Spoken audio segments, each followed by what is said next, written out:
बंगोपसागर रे सृष्टि हेला घूर्णिबलय।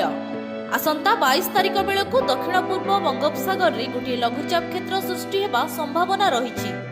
24 तारिख रे नहीं पारे अवपात्र रूप। पाणीपाग विभाग आकलन अधिक घनीभूत होगाकू पाग अनुकूल रही। एने social media platform X ray पाणीपाग विज्ञानी उमाशंकर दास सूचना देइछन्ति। पाणीपाग विज्ञानी लिखिछन्ति मालका समुद्र संधि रे मध्य अंश रे एक घूर्णिबलय सृष्टि होईछि, जहाँ व्याप्ति समुद्र पतन ठारू वायुमंडल में 5.8 किमी उच्चता जाए सक्रिय रही। यह प्रभाव में 22 नवेम्बर पाखापाखि दक्षिण पूर्व बंगोपसागर में गोटे लघुचाप क्षेत्र सृष्टि होवार संभावना अछि। परवर्ती समय रे यह पश्चिम उत्तर पश्चिम दिग को गति करी 24 तारिख बेलू आहरी घनीभूत होई दक्षिण बंगोपसागर मध्य भाग में एक अवपात परिणत होवार संभावना अछि।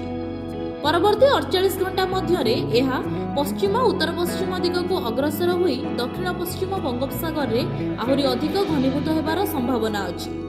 Bureau report, Odisha first.